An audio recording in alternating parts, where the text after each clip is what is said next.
आज हम लोग सॉल्व करेंगे डीएलएड 2023 का बाल विकास का पेपर। पहला क्वेश्चन, केंद्रीय प्रवृत्ति का मापक नहीं है। पहला, मध्यमान, मध्यांक, प्रसार या बहुलक। तो कौन सा आंसर हो जाएगा? ऑप्शन नंबर 3 प्रसार।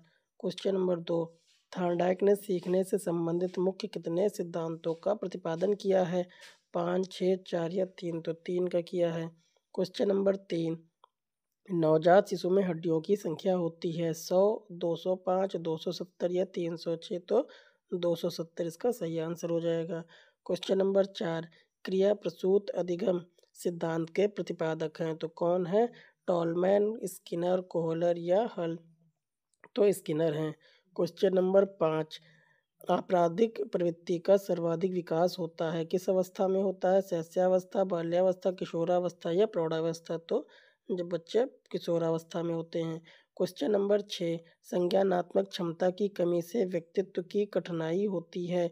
शारीरिक विकास में, बौद्धिक विकास में, व्यावसायिक विकास में या समायोजन में। तो ऑप्शन नंबर 4 समायोजन में, कि बच्चे एक जगह का सीखा दूसरी जगह यूज नहीं कर पाते हैं।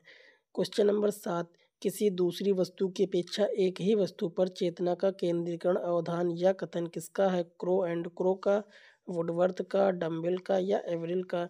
तो ये डम्बिल द्वारा कहा गया था। क्वेश्चन नंबर 8, बुद्धि का विकास लगभग पूर्ण हो जाता है शैशवावस्था में, बाल्यावस्था में, किशोरावस्था में या सभी अवस्थाओं में। तो ये किशोरावस्था में लगभग पूर्ण हो जाता है। क्वेश्चन नंबर 9, सीखने को प्रभावित करने वाला सबसे प्रभावपूर्ण कारक है प्रेरणा, ध्यान, रुचि या स्मृति। तो प्रेरणा है। क्वेश्चन नंबर 10, बालक के अभिप्रेरणा उत्पन्न करने का प्रमुख स्रोत है उद्दीपक, रुचि, आवश्यकता या उपयुक्त सभी। तो इसमें उपयुक्त सभी हो जाएगा। क्वेश्चन नंबर 11, आनुवांशिकता का वाहक होता है आरएनए, केंद्रक, जीन्स या शिराएं। तो क्या हो जाएगा? जीन्स हो जाएगा। क्वेश्चन नंबर 12, व्यक्तित्व मापन की सबसे अच्छी विधि है व्यक्तिगत, वस्तुनिष्ठ, प्रक्षेपण या ये सभी। तो कौन सा हो जाएगा? ये सभी हो जाएगा। क्वेश्चन नंबर 13, ये सभी भी कर सकते हैं या प्रक्षेपण भी हो सकते हैं, इन दोनों में से कोई भी एक सही होगा। क्वेश्चन नंबर 13, भाटिया बैटरी परीक्षण संबंधित है अभिरुचि से, व्यक्तित्व से, बुद्धि से या इनमें से कोई नहीं। तो भाटिया किससे हैं? बुद्धि से इनका परीक्षण होता है। क्वेश्चन नंबर 14, शिक्षा में सृजनात्मकता का प्रयोग किस रूप में किया जाता है? सीखने में, तर्क में, चिंतन में या कल्पना में। तो इसका उपयोग कल्पना में किया जाता है। क्वेश्चन नंबर 15, पियाजे के अनुसार बालक के संज्ञानात्मक विकास की स्थितियां हैं 2, 4, 6 या 3। तो कितनी है? 4 है। ऑप्शन नंबर 2 हमारा सही हो जाएगा। क्वेश्चन नंबर 16, शिक्षक को बाल मनोविज्ञान का ज्ञान क्यों आवश्यक है? शिक्षक को बाल मनोविज्ञान का ज्ञान इसलिए आवश्यक है ताकि वह बालक की आवश्यकताएं, रुचियां और मानसिक क्षमताओं को समझ सके। इससे शिक्षण विधि को बालक के अनुकूल बनाकर प्रभावी अधिगम कराया जा सकता है। क्वेश्चन नंबर 17, बाल्यावस्था की प्रमुख 2 विशेषताएं लिखिए। समूह भावना का विकास करना पहली ये हो गई। इस अवस्था में बालक समूह में रहना और खेलना पसंद करता है। और दूसरा क्या है कि मानसिक योग्यताओं में वृद्धि, की बालक की तर्कशक्ति, स्मरण शक्ति और जिज्ञासा में तीव्र वृद्धि होती है। क्वेश्चन नंबर 18, बालक में विस्मृतियां कम करने के 2 उपाय बताइए। तो पहला है पुनरावृत्ति या रिपीटेशन, सीखी हुई सामग्री को बार बार दोहराते रहना चाहिए। और दूसरा है अधिगम, जिसको ओवर लर्निंग कहते हैं, कि विषय वस्तु को आवश्यक मात्रा से अधिक सीखना या अभ्यास करना। क्वेश्चन नंबर 19, रुचि का शैक्षिक महत्व लिखिए। तो रुचि अधिगम की प्रक्रिया को सरल और प्रभावी बनाती है। जिस विषय में बालक की रुचि होती है वह उसे अधिक ध्यान और एकाग्रता से सीखता है, जिससे ज्ञान अधिक स्थायी होता है। क्वेश्चन नंबर 20, अधिगम स्थानांतरण संप्रत्यय को स्पष्ट कीजिए। तो अधिगम स्थानांतरण का अर्थ यह है कि जब एक परिस्थिति में सीखा गया ज्ञान या कौशल किसी दूसरी परिस्थिति में सीखने या समस्या समाधान में सहायता करता है या बाधा उत्पन्न करता है, तो इसी को हम लोग क्या कहते हैं? अधिगम स्थानांतरण संप्रत्यय कहते हैं। क्वेश्चन नंबर 21, व्यक्तित्व विकास में शिक्षा किस प्रकार प्रभावी है? शिक्षा बालक की जन्मजात शक्तियों को विकसित करती है और उसे सामाजिक और नैतिक मूल्यों से परिचित कराती है और सकारात्मक आदतों का निर्माण करती है, जिससे उसका सर्वांगीण और संतुलित व्यक्तित्व विकसित होता है। क्वेश्चन नंबर 22, बुद्धि की कोई एक परिभाषा लिखिए। तो वुडवर्ड्स के अनुसार बुद्धि कार्य करने की एक विधि है। क्वेश्चन नंबर 23, शैशवावस्था की प्रमुख 2 विशेषताएं लिखिए। पहला है कि तीव्र शारीरिक व मानसिक विकास। इस अवस्था में शारीरिक और मानसिक विकास की गति अत्यंत तीव्र होती है। दूसरा है सीखने की तीव्रता। बालक अनुकरण द्वारा बहुत तेजी से सीखता है। क्वेश्चन नंबर 24, समायोजन क्या है? समायोजन वह प्रक्रिया है जिसके द्वारा व्यक्ति अपनी आवश्यकताओं को पूरा करने के लिए या तो पर्यावरण में परिवर्तन करता है या स्वयं के व्यवहार में अनुकूल परिवर्तन लाता है ताकि संतुलन स्थापित हो सके। क्वेश्चन नंबर 25, व्यक्तित्व की कोई एक परिभाषा लिखिए। आलपोर्ट के अनुसार व्यक्तित्व व्यक्ति के भीतर उन मनोशारीरिक तंत्रों का गत्यात्मक संगठन है जो पर्यावरण के साथ उसके अद्वितीय समायोजन को निर्धारित करता है। क्वेश्चन नंबर 26, अधिगम का अर्थ स्पष्ट कीजिए। अधिगम का अर्थ है अनुभव या अभ्यास के माध्यम से व्यवहार में होने वाला स्थायी अथवा अर्धस्थायी परिवर्तन। यह एक प्रक्रिया है जिसके द्वारा ज्ञान, कौशल और दृष्टिकोण प्राप्त किए जाते हैं। क्वेश्चन नंबर 27, कल्पना से आप क्या समझते हैं? कल्पना वह मानसिक प्रक्रिया है जिसमें पूर्व अनुभवों या प्रत्यक्षीकरणों पर आधारित सामग्री का उपयोग करके एक नया और अनुपस्थित बिंब या विचार की रचना की जाती है। क्वेश्चन नंबर 28, संतुलन को कोई एक उदाहरण देकर समझाइए। जब कोई बालक पहली बार ऊंट देखता है तो वह उसे घोड़ा कहता है। ये क्या है? असमायोजन है। माता पिता द्वारा समझाया जाता है कि यह ऊंट है। ठीक, अब बालक घोड़े और ऊंट के बीच अंतर करके अपने स्कीमा को संशोधित करता है और यही क्या कहलाता है? ये संतुलन कहलाता है। क्वेश्चन नंबर 29, अधिगमनात्मक अधिगमनात्मक ऋण क्या है?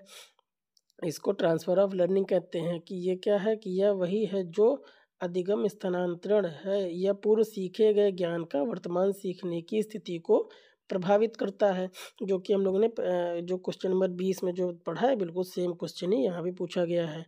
क्वेश्चन नंबर 30, शैशवावस्था में शिक्षा का स्वरूप कैसा होना चाहिए? शैशवावस्था में शिक्षा का स्वरूप प्रेम, स्नेह और सुरक्षा पर आधारित होना चाहिए। यह खेल एवं इंद्रियों के प्रशिक्षण पर बल देने वाला सरल, मनोरंजक और क्रिया आधारित होना चाहिए। कि छोटे बच्चे क्या खेल कूद के और प्रेम स्नेह से ही जल्दी सीखेंगे। अब हम लोग 2 नंबर वाले क्वेश्चन पे आते हैं कि क्वेश्चन नंबर 31। क्वेश्चन नंबर 31 क्या है? कि शिक्षा में व्यक्तिगत भिन्नता के प्रभाव लिखिए। कि अब इसमें कई सारे प्रभाव होते हैं। जैसे पहला प्रभाव हुआ कि पाठ्यक्रम का लचीलापन। कि बच्चों की क्षमता अनुसार पाठ्यक्रम को लचीला बनाया जाता है। दूसरा क्या है? कि शिक्षण विधियों का चयन। कि शिक्षक को व्यक्तिगत जरूरत के आधार पर समूह कार्य, व्यक्तिगत कार्य और प्रोजेक्ट विधि जैसी विभिन्न विधियों का उपयोग करना पड़ता है। तीसरा हो जाएगा कक्षा प्रबंधन। प्रतिभाशाली, सामान्य और पिछड़े बालकों के लिए अलग अलग ध्यान केंद्रित करने की आवश्यकता होती है। क्वेश्चन नंबर 32, किशोरावस्था में शिक्षा का स्वरूप कैसा होना चाहिए? तो किशोरावस्था में शिक्षा का स्वरूप निम्नलिखित पर केंद्रित होना चाहिए। पहला क्या हो जाएगा? व्यावसायिक मार्गदर्शन। कि बच्चों के भविष्य के चयन के लिए उचित मार्गदर्शन और प्रशिक्षण प्रदान करना। दूसरा हो जाएगा संवेगात्मक नियंत्रण। कि संवेगों की अस्थिरता को देखते हुए उन्हें नियंत्रित करना और आत्मसम्मान की भावना को बढ़ावा देने वाली शिक्षा देना। तीसरा हो जाएगा नैतिक व सामाजिक विकास। कि आदर्शों, मूल्यों और नागरिकता की शिक्षा पर बल देना चाहिए। क्वेश्चन नंबर 33, अवधान व अभिरुचि एक सिक्के के 2 पहलू हैं। इसको स्पष्ट कीजिए। यह कथन सत्य है क्योंकि जो अभिरुचि किसी वस्तु या कार्य में ध्यान लगाने को प्रेरित करती है, जिस विषय में हमारी रुचि होती है उस पर हम स्वतः ही ध्यान केंद्रित करते हैं। वहीं यदि हम किसी वस्तु पर बलपूर्वक ध्यान देते हैं तो उसमें स्थायी रुचि उत्पन्न हो सकती है। इस प्रकार रुचि अवधान का कारण है और अवधान रुचि का परिणाम भी हो सकता है। इसलिए ये एक दूसरे से अटूट रूप से क्या है, एक दूसरे से जुड़े हुए हैं। क्वेश्चन नंबर 34, स्मृति के प्रभावी कारकों का उल्लेख कीजिए कि मेमोरी को कौन कौन से कारक हैं जो प्रभावित करते हैं। तो पहला हो जाएगा सीखने की विधि, कि विषय वस्तु को पूर्ण विधि या खंड विधि में सीखना, कि हमको उसको मतलब किस तरीके से सिखाया जा रहा है। दूसरा हो जाएगा रुचि और प्रेरणा, यदि सीखने में रुचि हो तो स्मृति अधिक स्थायी होती है। तीसरा हो जाएगा पुनरावृत्ति और अभ्यास, बार बार दोहराने से विस्मृतियाँ कम होती हैं। चौथा हो जाएगा विषय वस्तु का स्वरूप, की सामग्री का अर्थपूर्ण, सरल और संगठित होना। और पांचवा हो जाएगा शारीरिक और मानसिक स्वास्थ्य, इससे क्या होता है, एकाग्रता और स्वास्थ्य का अच्छा होना। क्वेश्चन नंबर 35, प्रक्षेपी परीक्षण से आप क्या समझते हैं? इससे आप क्या समझते हैं? किन्हीं दो प्रक्षेपी परीक्षण का नाम बताइए। प्रक्षेपी परीक्षण वे विधियां हैं जिनका उपयोग व्यक्तित्व के अचेतन और आंतरिक पहलुओं को मापने के लिए किया जाता है। इसमें व्यक्ति को अस्पष्ट उद्दीपकों के प्रति प्रतिक्रिया देनी होती है, जिससे वह अपनी भावनाओं, इच्छा और संघर्षों को उन उद्दीपकों पर प्रक्षेपित करता है। इसमें दो दो प्रक्षेपी परीक्षण हैं, जैसे पहला है कि रोसा स्याही धब्बा परीक्षण और दूसरा है प्रासंगिक अंतर्बोध परीक्षण।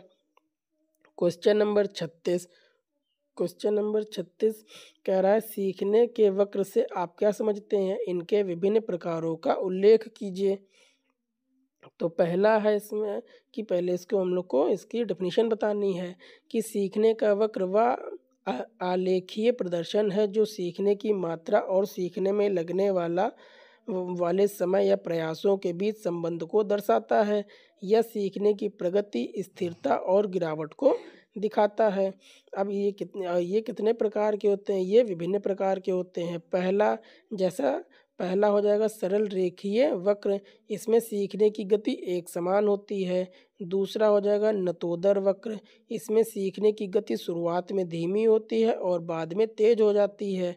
तीसरा है उन्नतोदर वक्र, इसमें सीखने की गति शुरुआत में तो तेज होती है लेकिन बाद में यह धीमी होती जाती है। ये क्या है? नकारात्मक त्वरण है, जबकि नतोदर वक्र क्या था? वो सकारात्मक त्वरण था। चौथा क्या हो जाएगा? एस आकार का वक्र, ये कैसा होता है? ये मिक्स्ड टाइप का होता है। यह नतोदर और उन्नतोदर वक्रों का मिश्रण होता है जो सामान्य सीखने की प्रक्रिया को दर्शाता है।